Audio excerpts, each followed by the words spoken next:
Fala, construtor! Seja muito bem-vindo a mais um ObraCast. Hoje eu tô aqui, sala cheia, 3 convidados. Tô aqui com Fabinho Nascimento, da FN Contabilidade, com a Fabiana, da Piscina Azul, e com a Alessandra, nossa facilitadora da Caixa. Tudo bem? Não sei se é só da Caixa, já a gente fala disso, tá? Então vamos começar? Fabinho, se apresenta aí pro pessoal que não te conhece, meu amigo de longa data, jogador caro do Santa Rita, e aí? Jogador caro nem tanto, né?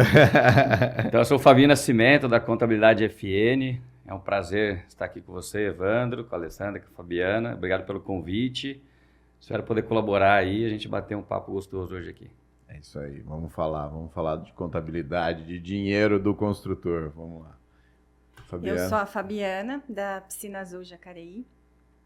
Muito obrigada pelo convite, é um prazer estar aqui com vocês. Vamos bater um papo aí gostoso.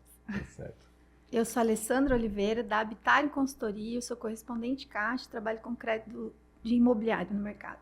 Tá certo. E é um prazer estar aqui com vocês e essa oportunidade, Evandro, para falar um pouquinho aí do nosso segmento aí para o pessoal. Tá certo. Então vamos lá. Bom, eu chamei contabilidade, assessora financeira, né, facilitadora financeira, e chamei a Fabiana, que trabalha na Piscina Azul, né, uma das sócias lá, e ela deve estar se perguntando, nossa, mas a gente vai falar de dinheiro aqui, por que você me chamou como empresa de piscinas, né? Bom, primeiro que os 3 fazem parte, né, do Constru Clube, que é realmente quem proporciona, né, o Constru Clube é um clube de fornecedores, onde eu concentrei todos os meus fornecedores numa plataforma para facilitar o acesso. E aí uma das formas da gente divulgar o Constru Clube é através do nosso podcast, levar esse conteúdo para o pessoal. E aí, Fabiana, o que aconteceu? Eu lembro que um dia dos nossos primeiros encontros, ela falou assim, não, porque eu tô sempre ali naquela questão de estar no simples, não estar no simples. Aí eu falei assim, mas quem que a gente vai chamar para ir junto com a contabilidade? Aí a Thay falou, a Fabiana tem essas dúvidas. Tá certo? Mas, bom, antes da gente começar, a gente tem um momento que a gente chama... Vem aqui, Diana. Né? A gente traz um mimo aí, para vocês lembrarem da presença de vocês. Tá certo? Personalizado. Obrigado. Nossa, né? que lindo, obrega. Isso aí. Tá certo. Obrigado pelo presente. Sim, gratidão. Gratidão. Obrigado. É isso aí. Bom, mas vamos lá. Começando então, ô Fabiana, quais são as suas... Qual é a maior dor do fornecedor nessa questão, né, Fabinho? Eu mudei recentemente para FN Contabilidade, recentemente, mais ou menos, né? Mais ou menos, já faz um período. Mas um dos motivos foi exatamente essa questão da inteligência contábil, né? Da otimização dos impostos, né? Você consegue explicar um pouquinho esse lado do seu serviço aí, Fabinho?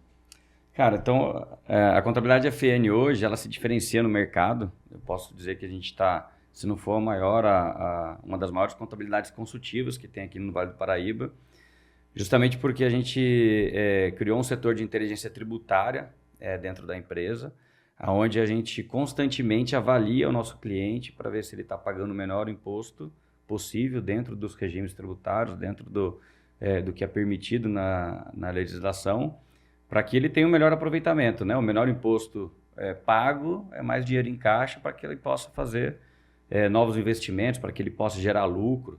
Eu sempre falo que o empresário sem caixa, sem lucro e sem liberdade, ele é o empresidiário, né? Em muitos vídeos que eu coloco dentro do meu Instagram, eu falo muito sobre isso, porque o empresário ele tem que ser próspero, né? Para que ele faça com que a família dele seja próspera e que ele faça com que a empresa dele seja próspera. E como a gente estava até batendo um papo aqui antes, eu e a Alessandra, e aí a contabilidade sempre foi visto de uma forma muito negativa, né? Como um funcionário da Receita Federal, como um mal necessário, chato, né? um emissor de DARF, mas não, nós somos a ciência da riqueza e é isso que a gente quer colocar, nós somos o médico das empresas, então a ideia nossa, né, da contabilidade FN é mostrar para o empresário que que ele pode ter uma empresa próspera, que ele pode aproveitar o melhor dinheiro dele. Então, a gente não se envolve somente nessa questão... é claro que tem que cumprir com as obrigações acessórias, tem que te mandar o imposto para pagar, tem que te mandar o holerite para você pagar o funcionário, entregar as obrigações. Mas a gente quer mais do que isso. Então, todo cliente que entra hoje dentro da empresa, dentro da contabilidade FN, passa por esse setor de inteligência tributária. Então, a gente já coloca o melhor cenário para que a empresa pague o menor imposto possível. E dentro disso, a gente foi criando outros serviços para ajudar o empresário a focar no que é mais importante, que é fazer novos negócios, trazer novos clientes. Então, a gente tem uma outra gama de serviços, que é terceirização do financeiro, do RH, certificado digital, jurídico, trabalhista e tributário para consulta e até para contratação em caso de necessidade, justamente para o empresário focar no que é mais importante, que é crescer, que é trazer novos clientes, porque existem 3 caminhos para a empresa brasileira. Ou ela vai ter sucessão, né? A família vai acabar, os filhos vão fazer a sucessão do negócio, ou você vai vender essa empresa, ou ela vai morrer. São só esses 3 caminhos. Então não tem outro caminho. Então esse é o foco nosso, ajudar o empresário a ter sucesso. Ô Fabiana, e vamos lá, você representando os fornecedores da construção civil, né? Nessa parte contábil, qual você acha que é a principal, não contábil só porque a gente está falando da gestão financeira como um todo, qual você acha que é a principal dor do fornecedor ali, do prestador de serviço também, né? Porque vocês também prestam serviço. Então, Evandro, quando eu sou da parte de sucessão, né? A empresa já veio do meu pai, do meu tio, então assim, eu me deparei com essa dificuldade de precificação, tudo, e quanto isso, os impostos, os encargos, eles interferem assim drasticamente se você não tiver mapeado tudo. Então foi um problema que eu tive logo no começo, que a nossa empresa ela era só balcão, né? A gente fornecia só produtos, acessórios, equipamentos. E aí, com a nossa sucessão, com a vinda do nosso sócio Everson, a gente trouxe muita coisa agregada. E aí, de repente, a empresa que faturava 100 mil, ela passou a faturar 400, 500 mil. E agora? E isso, com o decorrer do tempo, estourou o Simples Nacional. E agora, né? O que a gente faz? Porque antes era uma taxa de imposto, isso já estava já no mercado, e de repente já não é mais. Essa taxa, ela já estava comendo, abre aspas, fecha aspas, o lucro da empresa. E né, eu não venho de uma formação nessa área, então eu acredito que muitos dos empresários, né, eles também não têm conhecimento. E aí eu vejo, sim, a importância de estar alinhado com a contabilidade, até para fazer um planejamento tributário em relação a tudo, a mão de obra, a precificação, para não acontecer a terceira hipótese, que é a falência, né? Então, eu acredito que sim, a maior dor hoje é o empresário estar alinhado com a contabilidade, conhecendo todos os códigos tributários, né? Porque isso daí vai fazer toda a diferença. Perder esse medo, né? Na verdade, o que acontece, essa relação empresário-contabilidade, a gente tem uma crença que ela foi criada com uma relação de inacessibilidade, ou seja, você só liga se tiver problema. Você entendeu? E aí é linkado a contabilidade, o contador, para muitos empresários ainda é linkado como problema. Quando o contador liga, fala, nossa, o que ele tá me ligando? O que ele quer falar comigo? Deu algum problema, onde que deu problema? E o contrário é verdadeiro, o empresário ele só aciona, não hoje, como eu falei, já vem mudando, mas normalmente ele só aciona para um problema. Não para solução, exato, não para um planejamento. Para se precaver. Exatamente, também, não para um planejamento. O que ela falou é muito importante, porque assim, a precificação acaba furando, por exemplo, você está no Simples Nacional. Você começa lá a prestação de serviço 6% e comércio 4%. Aí daqui a pouco, quanto mais, no Simples é assim, não é tão simples. Quanto mais você fatura, mais você paga. Quanto menos você fatura, menos você paga. Aí você já estava com uma alíquota provavelmente ali de quase 20%. E ela estava achando que ela estava... No Simples Nacional. Estava no Simples, estava achando que estava com uma margem de 25%. Aí o Simples já comeu 15%. Sobrou 10%. Ela falou, onde foi parar meu lucro? Ué, foi no imposto. Então, Tudo foi pro Eu imposto. tenho É uma verdade, dúvida, né? eu Tem a tenho uma guia. dúvida pessoal, né? Eu tenho 2 escritórios, eu tenho em São José dos Campos e no Litoral Norte. E eu tenho uma dificuldade porque lá as minhas notas de lá, o ISS é diferente. Em São José, lá é maior, aqui é menor. E eu tenho essa dificuldade porque tem os códigos, né, para emissão de nota, que o ISS é menor dentro do meu KNAI e tal. E eu vejo a dificuldade que às vezes numa orientação a gente não consiga às vezes unificar para poder pagar menos. Né? Eu também já não estou mais no Simples Nacional e eu sinto essa dificuldade também. É o conhecimento, né, dessas E esse regras direcionamento para a tributárias. gente poder verdade. faturar mais, ganhar mais e pagar menos, né? Possível dentro dos conformes. Quer ver uma diferença que a gente viu muito grande? Que a gente não vende mão de obra. A gente vende o equipamento instalado e tem diferença. Então, dá diferença, porque assim, existe o ISS, se eu faço o produto instalado, né, eu não estou vendendo a mão de obra, e sim ele instalado, eu agrego o valor no produto e com isso o meu imposto ele acaba Diminuindo, porque aí você paga pelo comércio, não paga pelo serviço. Entendeu? Até a gente se ligar que existia essa possibilidade, poxa. O que eu falo em relação à precificação, a gente também estava falando um pouco antes aqui, o que acontece na prática? A gente cria uma forma de precificar e aí a gente entende que a única saída que a gente tem é vender mais.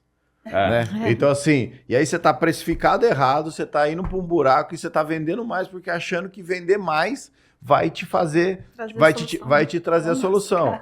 Né? No nosso caso de construtores, de gestores de obras, é exatamente isso. Ou seja, o construtor, ele quer ter lucro, ele entrou para a construção civil, entre aspas, para ganhar dinheiro, para, entre aspas, ficar rico, né? Que é para isso que a grande maioria entra na construção civil, mas não é tão simples assim. E aí ele faz o quê? Ele vai lá e começa um modelo ideal, uma precificação ideal. Só que na primeira pedida de desconto, ele vai lá e adequa o produto dele ao que o cliente está pedindo. Então, o que eu brinco é o seguinte, não só uma precificação adequada, você tem que ter um produto muito bem desenhado, na verdade, e aí você tem que saber falar não quando o cliente não é para aquele produto. E a gente tem aquilo lá, putz, como assim, obras você não vende tanto como num comércio. Então, você acha que se você não vender aquela obra para aquele cliente, você não está tendo sucesso. Então, o que eu percebo? Você tem que criar um produto seu, precificado adequadamente e entender quem é cliente para aquele produto e quem não é. Porque quando você quer atender todo mundo, você acaba não conseguindo atender ninguém, essa que é a verdade. Eu acho que o primeiro, em qualquer ramo de atividade, você tem que definir as personas, para quem é o seu cliente. Você pode ter mais de um produto, só que definindo o perfil do cliente. É isso. No nosso caso lá, por exemplo, nós temos os clientes que nós chamamos de digitais, que demandam menos trabalho, são mais automatizados, porém, como eu falei, todo mundo passa pela inteligência tributária. E tem os clientes que são chamados prêmio, que demandam um pouco mais de trabalho, um pouco mais de assessoria. Os nossos gestores têm que estar perto desses clientes. Por quê? Porque precisa revisitar toda hora a questão tributária, toda hora a questão financeira. O que você falou muito importante, que muita gente começa, e provavelmente foi o caso da Fabiana, começa, o meu markup é esse. Não revisita isso todo mês. E aí? Aí cada mês subiu 2% da líquido simples, às vezes uma peça aumentou de custo, e aí aquela margem que você achava que você tinha, ela já está sendo comida até ela ser esmagada. E a diferença entre você oferecer um serviço e oferecer um produto, olha como é que eu penso. Eu penso o seguinte, a hora que você oferece um serviço, você está oferecendo uma lista de atividades que você está agregando. Certo? A gente que trabalha com gestão de obras, quem que é o nosso cliente hoje? O nosso cliente é o cliente que entende que a hora que você tem uma obra bem executada, uma obra que não dá manutenção, uma obra que você pagou tudo no custo adequado, mas recebendo bons produtos, o seu imóvel vai valer mais. Então, a minha gestão de obras, ela está na valorização do imóvel. Ela não está na lista de serviços que eu faço. A partir que eu falo da lista de serviços, o cliente olha e fala assim, mas tem o Zezinho que oferece o mesmo serviço. Você entendeu? Eu falo assim, não, mas só que a gente tem uma expertise para, com esse serviço que a gente oferece, o Zezinho também oferece, fazer o teu imóvel valer muito mais. Então, assim, quem paga a minha gestão é a valorização do imóvel, não é o cliente. A hora que eu consigo mostrar isso para o cliente, ele entende que o meu serviço tem valor agregado e assim, porque o brasileiro, ele tem uma cultura, né? Você vai poder falar bastante disso pra gente. O que que é? Cara, ele tá comprando a casa, é o último imóvel da vida dele, né? Ele já fez a vida, vamos dizer assim, ele já morou em 3 imóveis, aí ele fala, agora eu quero uma casa térrea, entendeu? Sossegar. Porque agora eu vou fazer isso e eu vou morar aqui até o final da vida. Aí ele pergunta pra você, quanto vai valer a casa? Aí você fala, mas pra que você quer saber? Você não vai morar aqui até o final da vida? Então o brasileiro, ele tem uma questão com o imóvel e com o carro, que ele quer saber quanto vai valer depois, né? Então a hora que eu percebi que quando eu mostro para o cliente que uma boa prestação de serviço, uma boa gestão de obras valoriza o teu imóvel, ele começa a entender que ele precisa disso para poder ter liquidez, para poder, né? É a diferença de preço e valor. E valor, exatamente. E na verdade, né, fechando as pontas dos convidados hoje, uma outra dificuldade que a gente percebe, o que é? A gente, no nosso ecossistema de gestão de obras, né, a ideia é o quê? Entra um cliente, ele constrói a casa dele, depois que ele constrói a casa dele, ele continua tendo a capacidade financeira que ele já tinha, só que ele já construiu a casa dele, então a nossa ideia é o quê? Então ele pode virar nosso investidor e construir para vender, e a gente vai criando um ecossistema em cima disso. E uma das ideias é trazer os nossos fornecedores para serem investidores, né? Por quê? Porque o fornecedor, né, ele está lá há 20 anos fazendo imóvel, vendo todo mundo ganhar dinheiro, e ele está lá pensando no markup dele, pensando na margem, né? E assim, margem traz qualidade de vida, margem traz estabilidade financeira, mas margem dificilmente traz patrimônio. O que traz patrimônio é a construção civil. Assim, na minha realidade. E o que eu percebi, Alessandro? Eu percebi que, por falta de contabilidade, por uma série de coisas, quando chega na hora de tomar o crédito, ele movimenta muito dinheiro, mas tem dificuldade em tomar o crédito. A pura realidade do brasileiro. É exatamente isso. Não é só na construção civil? Não, isso é geral, mas na construção civil, acho que para quem é o construtor é um pouquinho pior. Porque não é tão real, às vezes, o reflexo da vida financeira dele na parte contábil.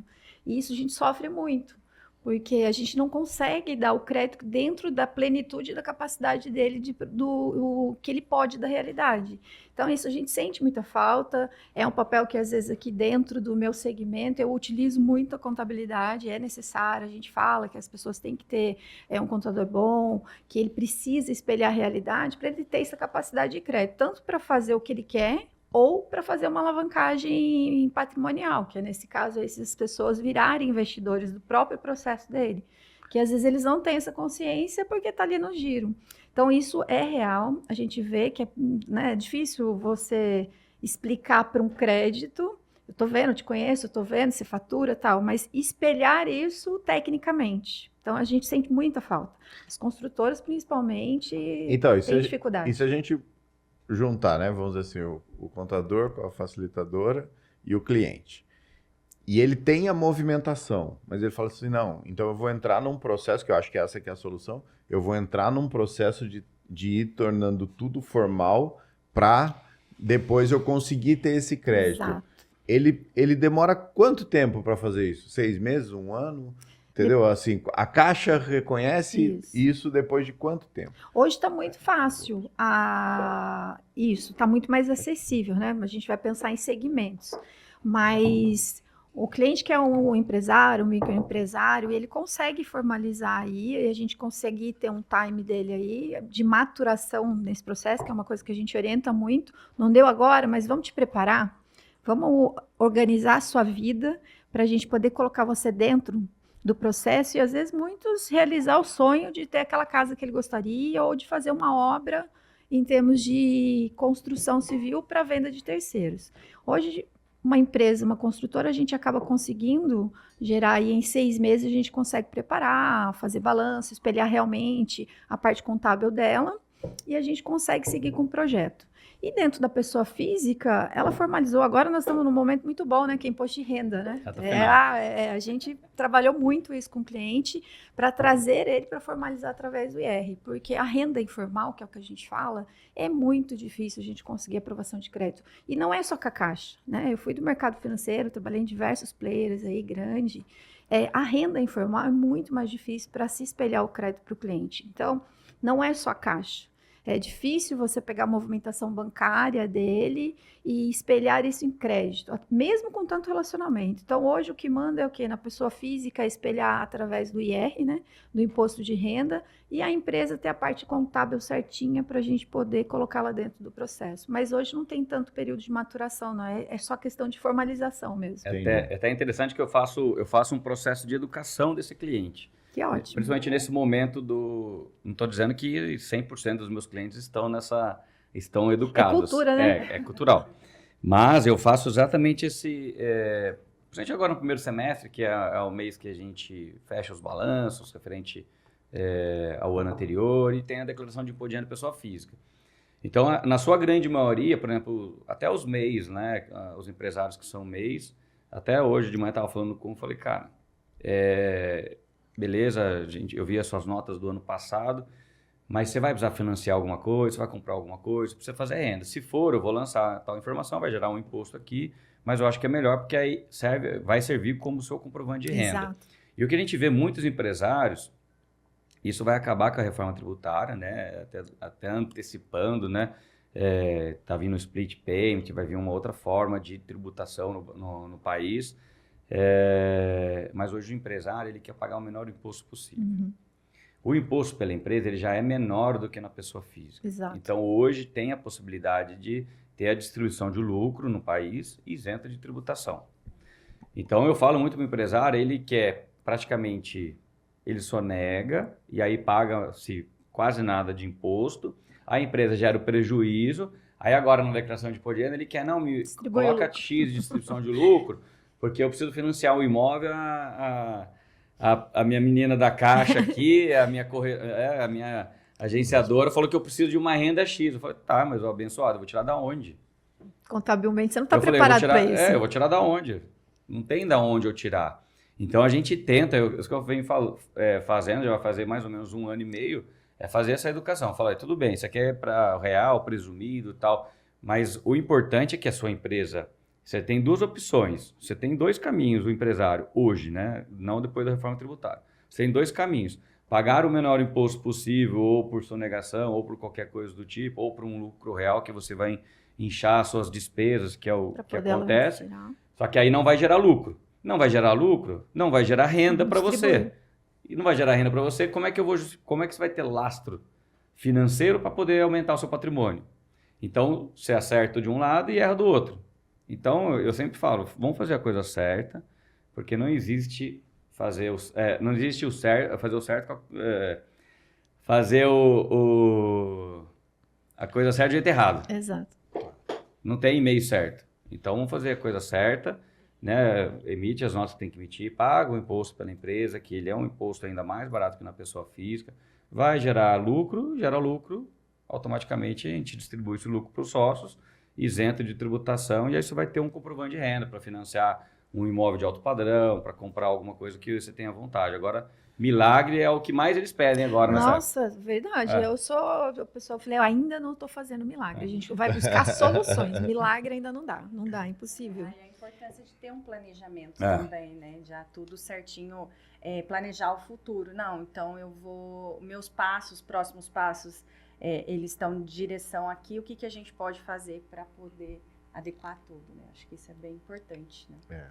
Eu acho que tem que estruturar para vir com um comercial agressivo, né? Todo mundo quer muito o comercial, quer muito comercial e tá mal estruturado. Aí só aumenta o problema. Eu acho que isso eu percebo... Isso é uma vantagem das empresas de sucessão, né? Porque normalmente a sucessão acaba tendo mais mais pessoas para trabalhar, né? Então vou criando mais departamentos. Eu acho que nisso aí vocês são muito bem resolvidos lá, né? Eu ligo pro Everson, o Everson fala assim, não, isso aqui é com a Fabiana. Aí eu ligo pra Fabiana, a Fabiana fala, não, isso aqui é com o Everson. Eu não sei se eles estão fugindo de mim. Ou Não, se- com a sucessão a gente conseguiu sim definir o papel de cada um. Ficou muito mais fácil, que aí eu pude me dedicar melhor na parte contábil, financeira da empresa e conseguir achar onde estavam os gargalos, onde estavam as falhas e conseguir tentar resolver isso daí junto com a contabilidade. E você vai melhorando tudo, né? Você melhora você melhorou o teu pessoal, né? Que nem a cabine a máscara do avião, né? Ou seja, primeiro você cuida de você, Pra depois você cuida cuidar do próximo. do próximo, né? Exatamente. E assim vai. Alessandro, eu queria te perguntar uma coisa. Vamos lá. O cliente quer construir uma casa com financiamento. Ele não quer comprar pronto, viu? Ele quer construir. Eu gosto, adoro essa modalidade. Né? A famosa aquisição de terreno em construção ou só construção. Pela sua visão, qual que é o primeiro passo que ele tem que fazer? É buscar um terreno, é aprovar o projeto, é decidir? O que é o primeiro passo na sua cabeça? Bom, o primeiro passo, na verdade, é o cliente decidir o tamanho do sonho dele, né? Que é o que acontece. Tem uns que chegam sonhando uma casa aqui e a capacidade dele é aqui. Então, a gente é mapear com o cliente esse sonho dele primeiro e ver se esse sonho está dentro e a gente consegue aprovar para ele o que ele quer. Aí sim ele vai ter tranquilidade para ir buscar um terreno, fazer um projeto, porque tudo custa, né? Fazer um projeto vai custar e tal. E aí ele consegue fazer essa junção. Porque às vezes a gente acontece muito de negociações, do cara já está fechando o terreno, já está tudo certo, e o prazo da formalização desse processo, ela não é do dia para a noite, né? Sim. Então eu só consigo trabalhar bem depois que eu estou com tudo na mão. Se me entregarem a documentação na mão, todos os projetos, tudo, a gente consegue desenrolar o processo muito rápido. Mas até chegar nesse time, eu preciso disso. Então, ele precisa primeiro definir a capacidade de crédito dele, né? Ver se o cliente está contabilmente, está tudo certo. Se a gente vai ter que preparar ele para isso, traz essa realidade e a gente aprova um crédito. Depois a gente ajusta no meio do processo as necessidades dos valores corretos. Entendi. E aí sim, porque o cliente, quando tem isso, ele vai ter mais segurança para quem está vendendo, para quem está comprando e dele mesmo, para ir buscar o que ele quer e agilizar esse processo. Na verdade, eu acho que é bem adequado. A gente passa por eu gosto muito de usar um caso lá real que a gente tem, que é o seguinte: é que nem você falou, você tem que, com muito jeitinho, trazer ele do sonho para a realidade. Exato. Né? Vamos dizer assim, porque o cliente, ele quer escutar que dá para realizar o sonho. Exato. Né? Então, assim, a gente, depois da pandemia, a gente começou a dar muito valor para uma etapa do nosso processo, que é o orçamento detalhado da obra. Ou seja, cara, a sua casa não vai custar o que você perguntou para o seu vizinho, a sua casa não vai custar o que o arquiteto falou que custa, a sua casa não vai custar o que eu chamo que eu fiz para você de estimativa de obra. A sua casa vai custar o que ela tem que custar, que é o orçamento detalhado. Então, os equipamentos de piscina vão custar R$16 mil, não é 14 nem 17, é 16. E aí a gente faz esse processo. E teve um caso, e existe uma discussão muito grande quando está nessa fase do arquiteto com o engenheiro, né, com o construtor. Então, o arquiteto é o sonho, né? Porque o cliente vai lá e fala assim, mas você gostaria de ter uma suíte master com ilha no meio? Gostaria, né? Então, e o engenheiro é a realidade. E aí a gente tem que buscar esse meio termo. A gente teve um caso emblemático que foi o seguinte: a hora que ficou pronto o orçamento detalhado da obra, ele virou e falou assim, nossa, mas não foi isso que me falaram, não foi isso? Não, então vamos sentar aqui, vamos linha por linha. É isso. Qual que foi o problema de não ter tido essa conversa lá no começo? Ele falou assim, tá bom, vou voltar com a arquiteta, diminuiu 60 metros quadrados a casa. Nossa. Entendeu? E tá feliz da vida hoje. Só que essa responsabilidade de quem que é? É do construtor. Trazer. Porque se eu deixasse ele fazer uma casa 60 metros maior, você entendeu? O dinheiro dele não ia dar, ele ia se endividar, e aí ele cria aquele, construir é ruim, construir estoura o preço. Não é que estoura o preço, você não levantou o preço. Tá dando a realidade Entendeu? dele, Então, né? assim, então quando a gente chama lá de reunião de choque de gestão. E aí você chama o cara e vai linha por linha. Fala, cara, tá aqui, ó, a quantidade concreta é essa. Não tem o que fazer. A quantidade de esquadria é essa aqui. A gente pode negociar Se uma linha adequar, mais né? barata, tal, se adequar, e vai fazendo, chega numa hora que não tem jeito. Não tem mais gordura para cortar. Se for cortar alguma coisa, tem que cortar carne. Né? Mas a realidade que chega muito pra gente no escritório lá, o pessoal já vem pronto. Assim, já tá com o projeto. Não, meu projeto já tá pronto com o arquiteto, já tô vendo, já tô fechando. E aí eu também sofro esse reflexo, porque o cara não consegue o crédito necessário, e aí a gente fica tentando, vai ter que readequar, e ele é uma cadeia de fornecedor, de atendimento, que todo mundo vai ter que se adequar. Infelizmente, por uma questão que não vimos isso antes, porque né, o cliente também está naquela ânsia do sonho, né? Que é natural. Isso. E os programas que existem hoje, né? Vamos dizer assim, o Minha Casa Minha Vida subiu, né? Isso. Aí depois SBPE, certo? SBPE. Hoje a gente tem os programas na qual a gente pode fazer terreno e construção ou só construção em terreno próprio, né? Que pode ser no Minha Casa Minha Vida, que hoje aqui no território nacional a gente está trabalhando com 350 mil de teto. E acima disso, a gente já vai entrar no SBPE, que vai até 1,5 milhão. Acima de 1,5 milhão, a gente já vai entrar em outra categoria de financiamento, que é o SFI, que daí é para outro tipo de perfil, né? Com renda superior, imóvel superior, e a taxa é um pouquinho diferente também. Mas hoje a gente faz em todos os segmentos, né? A Caixa é a única que faz aquisição de terreno, na qual o cliente não precisa dar dinheiro, nada, construir nada para receber o crédito, né? Então, hoje ela é pioneira nesse processo. E a gente, dentro do aquisição de terreno e construção, se o terreno for próprio, no caso, a gente consegue, dependendo da renda do cliente, até fazer 100% da obra. Entendi. E hoje está muito fácil construir com o dinheiro da Caixa, porque hoje a gente consegue antecipar as 2 primeiras parcelas do cronograma que você vai fazer, né? Até 20% a gente antecipa, a gente já dá um dinheiro para o cliente fazer uma alavancagem, ali para iniciar a obra, deixar o construtor feliz, já começar rapidinho, na verdade. A taxa hoje está por volta de quanto? Vai depender muito do perfil, né? Minha Casa Minha Vida tem uma categoria de acordo com a faixa, mas vamos pensar assim, na pior das hipóteses, no teto do Minha Casa Minha Vida, a gente vai estar trabalhando com 7% a 8%. Dentro do Ano? Isso, ano. Dentro do SBPE, a gente está trabalhando aí com a faixa de renda, a gente vai trabalhar em torno de 9,40, 9,16. Aí no SFI são outros tipos de cotação, mas esse é o ano, né? Então, durante o período de obra, você não paga parcela, né? As parcelas só vêm depois do habite. Durante o período de obra, você só vai pagar a evolução de obra, de acordo com o cronograma que o construtor nos fornece. Juros, né? Tá pagando juros, não é? Pagou juros, ele pagou juros. Do que Do que já foi pegou, liberado. já foi Igual, liberado, o né? Evandro colocou lá que a primeira parcela dele na medição vai ser 100 mil. Ele começa pagando em cima de 100 mil. E assim vai sucessivamente de acordo com o cronograma que ele montou com o construtor. E aí, só que o saldo devedor dele também fica ali estável. A maioria dos investidores que constrói para vender, ele usa o dinheiro do banco, chega no final, ele já quita. vendeu o imóvel, vai vender e quita com o mesmo saldo devedor que ele pegou. E isso é a grande vantagem de quem compra, né, o processo de construção para vender no final, né? Ele vira um investidor com dinheiro Ele já que não vai é colocando dele. juros no custo da obra. Exato. O juros que ele vai pagando até lá. E na verdade, o que acontece na prática?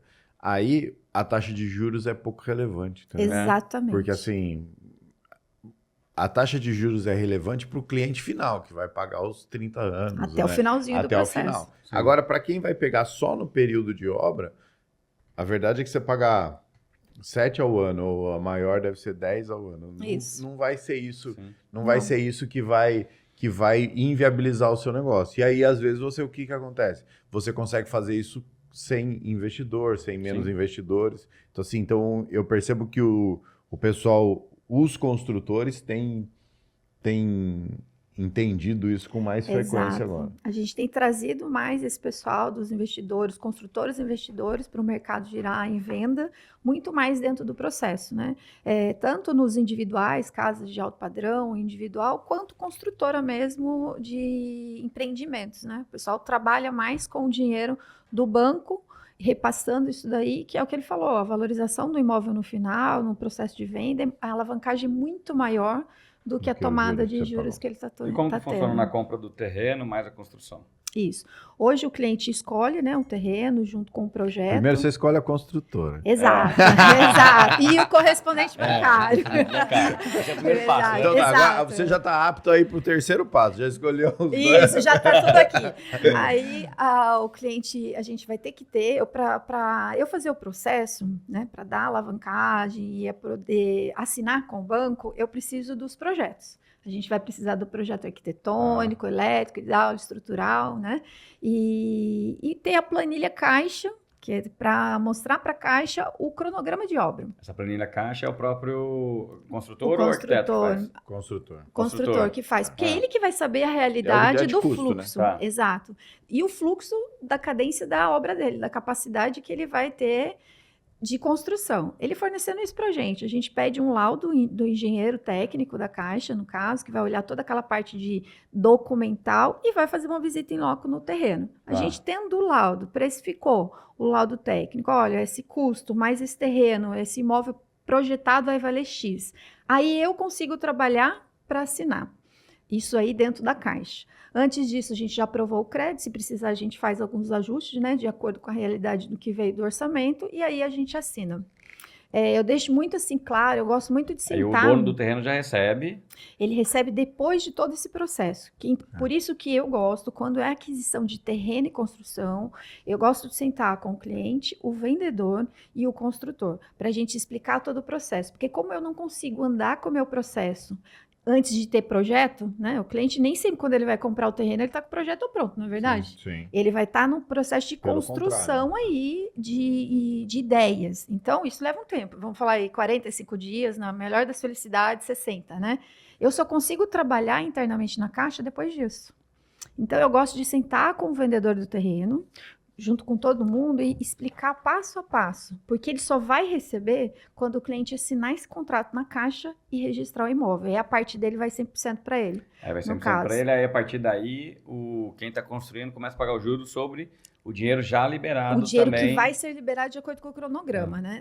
No caso, hoje em dia, a maioria dos Do clientes... terreno também. Então, em cima do terreno. Isso. E E a todo parte dia foi todo pago, dinheiro que saiu todo da dinheiro que já foi sai, saindo, já começa que a pagar foi o juros sobre programado. isso. Exatamente. Não paga a parcela, mas paga o juros. Exato. Ele vai pagar e dentro do processo de pagamento da evolução de obra tem um seguro de vida de quem faz o financiamento, né? Porque se der algum problema no meio do caminho, que é uma das realidades também que eu gosto de deixar na mesa, as pessoas, o brasileiro tem um certo tabu, né? De falar sobre isso, mas apesar de ser um momento de felicidade, eu gosto de colocar na mesa, porque muita gente não sabe que se algo acontecer no processo de obra, eu já tive casos, né? Eu falo muito de sobre isso acontecer quando eu do falo de casal. holding com o cliente. Então, o pessoal não tem essa cultura. Eu falo, a gente, momento de felicidade, mas eu tenho que falar o benefício se caso ocorrer algo Sim. que não estava ali no inesperado, né? Mas- Que quita o saldo. Mas comercialmente, como leva um período a venda do terreno, né? Quando a gente pega cliente com poder de pagamento, Isso. o que a gente faz? A gente faz um combinado entre uma forma de pagamento do terreno com quitação do terreno, entendeu? Então, por exemplo, sei lá, você compra o terreno e normalmente a gente trabalha com muitas vezes com um cliente que, como é que eu vou te falar? Que o financiamento ele está vindo para ajudar. Para agregar o Para processo. agregar né? o processo. Ele não está vindo como única condição. Então, por exemplo, ele vai lá, a gente negocia um terreno em 12 parcelas. E aí o cliente já vai Pagando. vai paga pagando com o as 12 recurso parcelas. dele. Nisso a gente entra com o processo de financiamento. Hum, Aí ele pagou 3 parcelas, ele vai lá e quita o terreno. Você entendi. entendeu? Então, assim, você traz uma segurança para o dono do terreno, porque a gente nunca pode deixar de olhar o lado do dono do terreno. Exatamente. Imagina que ele amarra, que ele assume um compromisso com você, fica preso por 4 ou 5 meses até o seu processo acontecer e o seu processo tem algum problema. Então, dessa forma, ele está seguro. Na pior das hipóteses, ele vai receber em 12 pagamentos. Entendi. Né? Então, assim, e normalmente o cliente que nos procura em condomínios de maior valor agregado, o que acontece? O financiamento ele nunca representa também 70%, 80%. Esse cliente Ele tá vindo para dar um conforto. ele está pra preparado ele, ali né? para normalmente 50% e o financiamento vem com os outros 50%. Então você já vai fazendo o desencaixe, né? E tudo fica melhor nesse formato. Sim. Por quê? Porque se você quiser um tempo a mais, né, uma casa de alto padrão, você leva mais tempo do que 45 dias, porque você quer discutir o projeto, você quer conversar com a esposa. Eu brinco assim, ó, muda de ideia toda hora. o cliente chega lá e fala assim, não, é esse porcelanato? Ele fala, esse. Ah, eu vou ver com a minha esposa, semana que vem eu respondo. Muda tudo. Cara, uma semana para escolher o porcelanato, para ele é super pouco tempo, né? Agora, uma semana de atraso da obra então, assim, verdade. então você tem que ter essa calma, você tem que ter esse negócio. Né? Legal. Mas Não, isso. Mas é uma modalidade hoje que cresceu muito no mercado, principalmente da pandemia para cá. E estão vindo outros bancos agora. Exato, começou a ter. Então, ainda bem, né? Igual Bancos, FIDIC, cada um Fintechs. dá um nome lá, né? Hoje no mercado, Tem que fazer um que curso faz... só para aprender Verdade. os nomes. Não, deixa que eu faço isso em vocês. Não, eu quero um curso para aprender. Né? Hoje a Caixa é a única que faz tanto terreno quanto construção, dá para fazer 100%. O Bradesco, ele faz só a obra, mas o cara já tem que ter construído 30%. Ele já tem que ter desembolsado. Então, dependendo do perfil do cliente, é um pouco mais difícil e é bem mais caro. Mas hoje o mercado cresceu muito nessa modalidade e a tendência é crescer, é melhorar. E as pessoas já aprenderam a fazer patrimônio, ganhar dinheiro dentro desse segmento. Sim. É. Mas deixa eu te fazer uma pergunta, Fabiano. Outra linha de raciocínio que a gente precisa esclarecer com o contador são várias, né? Então pode ser que você venha mais que uma vez aqui. Mas é o quê? É a questão da apresentação da documentação, apresentação do custo de obra no imposto de renda. Como é que você... Apresentação não. Como é que você lança isso como benfeitoria? Você lança isso anualmente? Tem um período, tem que ser menor que um ano? Pode ser ao final da obra? O que é o ideal nesse sentido? Não, o ideal, né, o que manda a legislação é você lançar anualmente. Anualmente. Então, vamos lá, comprou um terreno, você vai lançar, comprou um terreno, vamos falar, em 2024 agora. Acabei de comprar um terreno. Compra um terreno, você vai lançar esse terreno na sua declaração de imposto de renda ano que vem.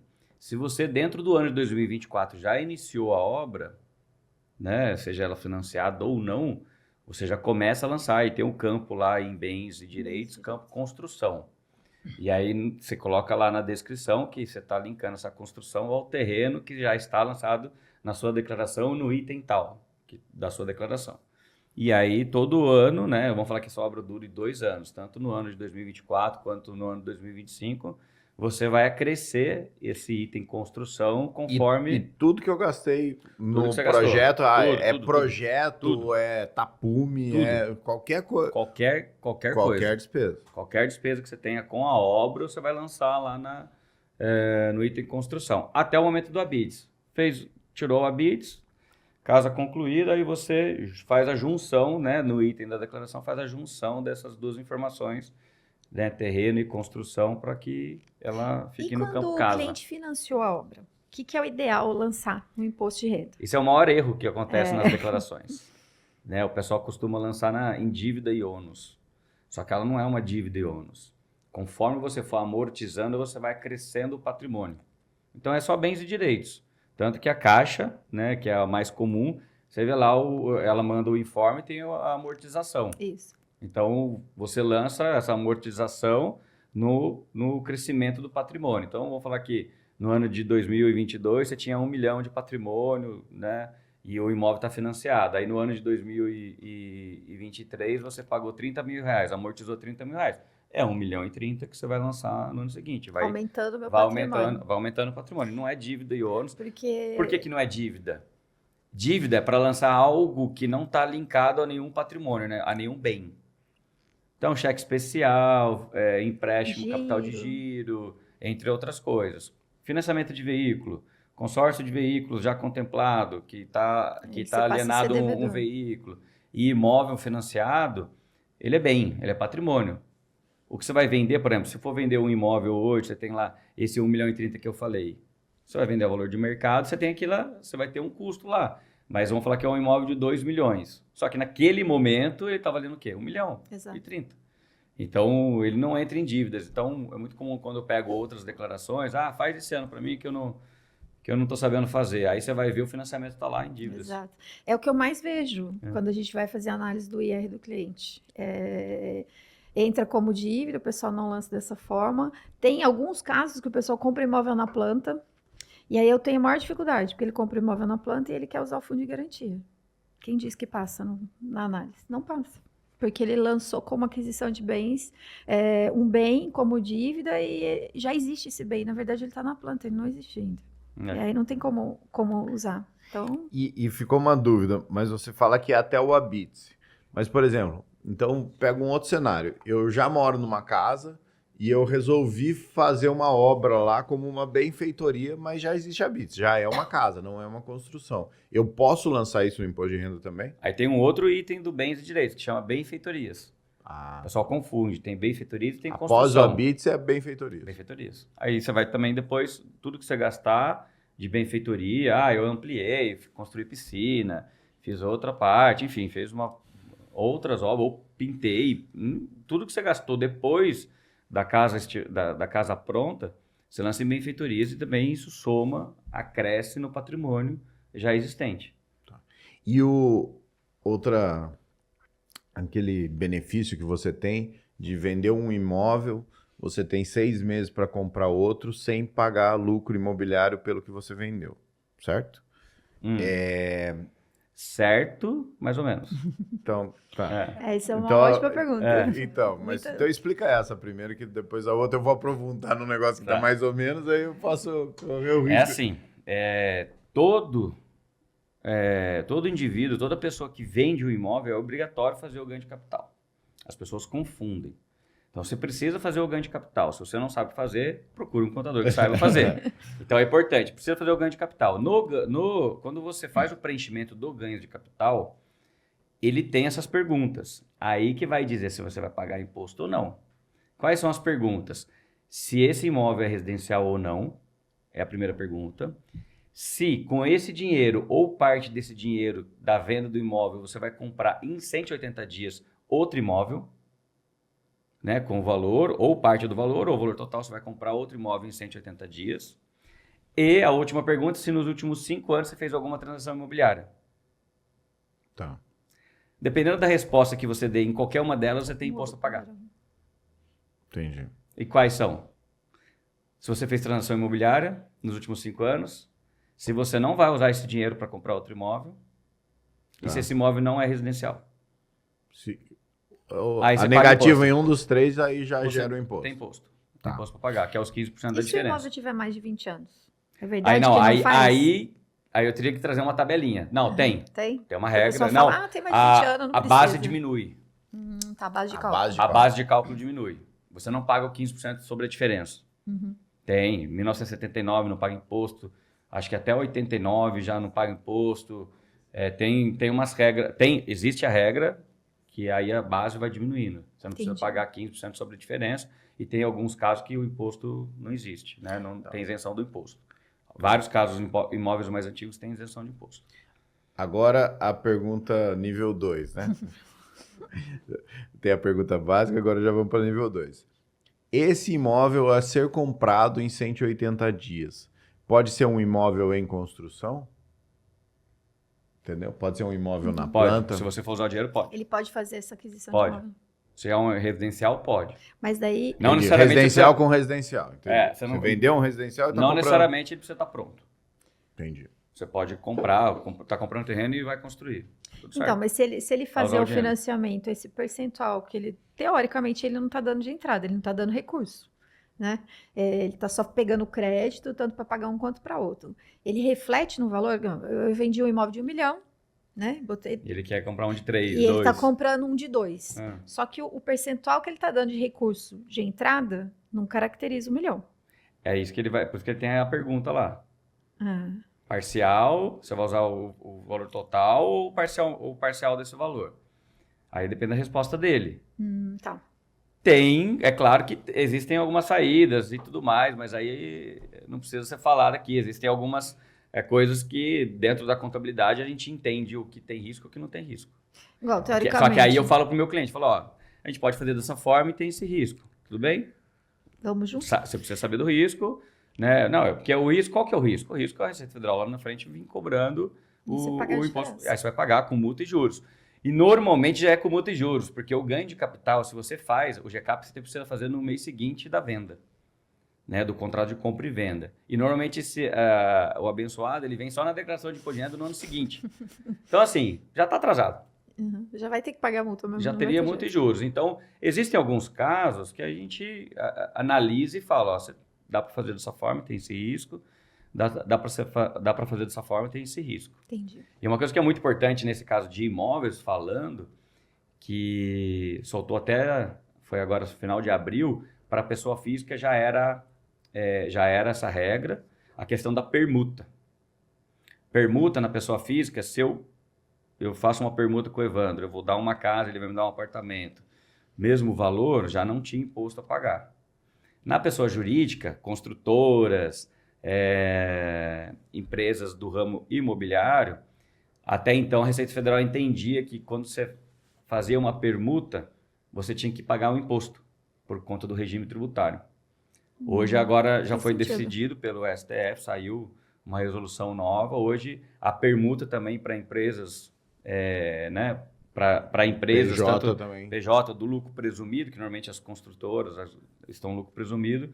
Hoje essa permuta também não paga mais imposto, então zerou. Então hoje a construtora que vai dar um apartamento para o Fabinho, mas o Fabinho quer pagar eles em um terreno ou uma casa. Desde que seja o mesmo valor, não tem imposto para pagar na pessoa jurídica. A não ser que tenha torna. Aí paga sobre a torna. Aí paga sobre a torna. Então é uma coisa nova, porque a Receita Federal ia atrás, cobrava de todas as empresas, hoje acabou. Como é que é o nome? O lucro presumido da consultora é sobre faturamento. Então, exatamente. Aí paga sobre a torna total. E A torna foi 100 mil, então beleza, paga sobre a torna. ela não entendia que você dando um apartamento, zerava. Ela entendia que você está vendendo, é como se você estivesse vendendo seu apartamento. Então é sobre faturamento, então eu vou cobrar o imposto. Ela não entendia assim. E agora, hoje ela entende que a permuta ela bate, ela zera, porém, se houver uma torna, Sim. aí você vai pagar o imposto. Ô Fabinho, outra coisa Interessante. que a gente tem a mesma, acho que todo mundo, mas a gente mais à frente, não à frente, se envolve mais nisso, a gente tem visto que a gente está numa geração agora, a gente está num momento que está todo mundo buscando conhecimento e entendimento em relação a tudo, né? Vamos dizer assim, a facilidade que a gente tem hoje com a internet. Então a gente vê mentoria, vê curso, vê imersão, vê uma série de coisas. E você tá com essa... A gente começa a ver o que a pessoa tá fazendo na internet e fala, isso aí tá intencionado, tá bem intencionado, né? Então, conta para mim aí, qual que é a sua visão sobre isso, né? Eu acho que eu acredito muito nisso, até respondendo o que muita gente me pergunta, é o seguinte, nossa, mas você tá no digital, então os seus produtos... Não, cara, na verdade, no fim do dia, eu acredito que o digital é a melhor forma de eu impulsionar o meu negócio. Né? Vamos dizer assim, é lógico que para a gente estar no digital existe um custo, então nossos produtos digitais têm custo, mas o nosso ramo é muito rico, né? O nosso ramo é muito, muito gostoso de trabalhar, então eu uso o digital para fomentar o meu próprio negócio, né? E acredito muito nisso. E qual que é a sua visão sobre essa conscientização, esses programas que você está pensando em fazer para melhorar essa conscientização dos empresários? Fala para mim. Cara, como eu falei aqui no início do nosso bate-papo, é educar. Eu acho que o caminho é a educação. Né? O que eu coloco hoje, né, muitos vídeos que eu coloco na internet hoje é mais para geração de autoridade, isso é bom para o meu negócio, para o pessoal ver que tem uma contabilidade que é diferente aqui no Vale do Paraíba, e muitos dos temas que eu coloco lá é de educação mesmo. Igual esse tema que eu coloquei agora da permuta, são coisas novas que não você vê ninguém falando, você vê gente pagando, aí chega lá na minha empresa, você vê que está pagando imposto errado. Então, a ideia é a geração na internet, né? Geração de autoridade. Eu não tenho nenhum produto ainda via internet. E o que eu venho pensando de um tempo para cá, eu preciso educar esse empresário. O empresário está buscando consumir conteúdos, ele está buscando tá perto de pessoas que têm prosperidade, ele está buscando ter uma melhor gestão dentro da sua empresa. Todo empresário quer ter uma gestão de pessoas bacana dentro da sua empresa, porque o perfil dos funcionários está mudando. Então, você precisa ter uma gestão mais humanizada dentro da sua empresa, porque senão daqui a pouco você não tem ninguém trabalhando para você. Você tem que, em qualquer mercado, tem tecnologia envolvida. Você precisa estar linkado a essa tecnologia, inteligência artificial, tudo que eu posso customizar o meu trabalho, que eu posso melhorar o meu trabalho. Você tem que ter uma melhor gestão financeira do seu negócio e gestão tributária. Se você não tiver esses 4 pilares bem organizados dentro da sua empresa ou num processo de organização, você vai estar em maus bocados. Sim. Então, pensando nisso, é o que a gente vem pensando isso juntamente com os empresários. E o principal, né? Que acho que eu sempre falo isso com todos os clientes que sentam lá, já falei isso muito para você e falam isso muito na internet. Não existe nada antes da venda. Para esses 4 pilares, para que você possa gerir esses 4 pilares, se não tiver venda, você esquece. É o motor, né? De É o qualquer motor. empresa. Isso é para qualquer negócio. Isso para a empresa contábil que já deixou de ser, pelo menos a minha, deixou de ser aquele escritorinho lá.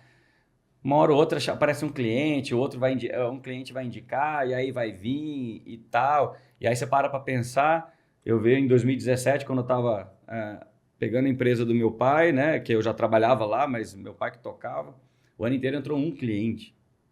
E aí sai alguns, porque normalmente sai, porque o amigo abriu um escritório, porque fulano, aí perdeu conexão, enfim, sempre acaba acontecendo, às vezes uma falha mesmo que teve no escritório.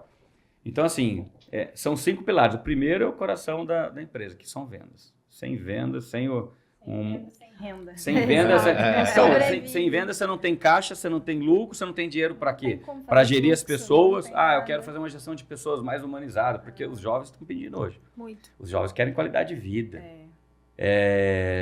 Então, assim, aí você tem que, para fazer happy hour, para fazer um agrado, para não sei o quê, você tem que ter caixa. Para trazer tecnologia, você tem que ter caixa. Para gerar os seus processos, né? Para gerenciar, tem que ter caixa. E as finanças, como eu falei. Então, para isso, o primeiro pilar é comercial e vendas. Então, nesse caminho, né, que a gente já fez um primeiro evento até no começo do ano, a ideia é fazer um evento agora em agosto, e a gente já vem tentando fazer isso com os nossos clientes, bate-papo informal mesmo, ou até na internet, é educar.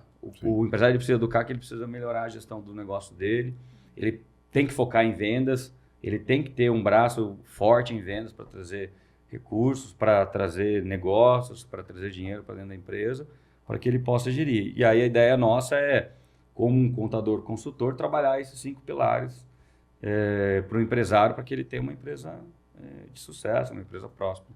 Tá Então, certo. esse é o objetivo. Não, legal. Tem que levar a informação e a nossa região é carente, né, cara? Eu acho que eu quero fazer as coisas na internet, mas o ideal para mim é o seguinte, é começar a fazer presencial para a nossa região e aí transmite para fora, porque eu acho que esse contato, o tete a tete, né? Vocês foram no nosso evento lá, a gente vê que é o que o pessoal quer.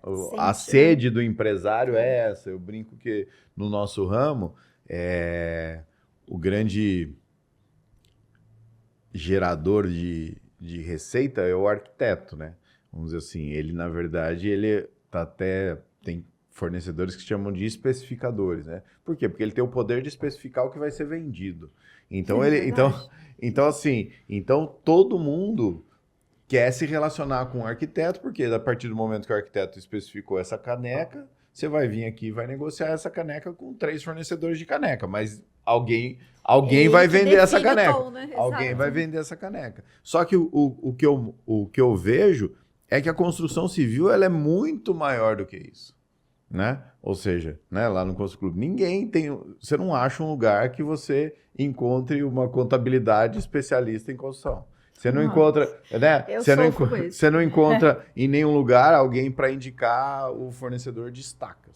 Você entendeu? Ou seja, então a construção civil, ela é muito maior do que somente a arquitetura. Eu acho que a arquitetura tem o mercado dela, beleza, não estou discutindo isso. Eu também dependo muito desse mercado, mas a gente tem que fazer o entorno também. A arquitetura só ganha vida também. Nós Já- ganhamos vida com a arquitetura, mas e a- ela só ganha vida com Exatamente. todo o complexo, né?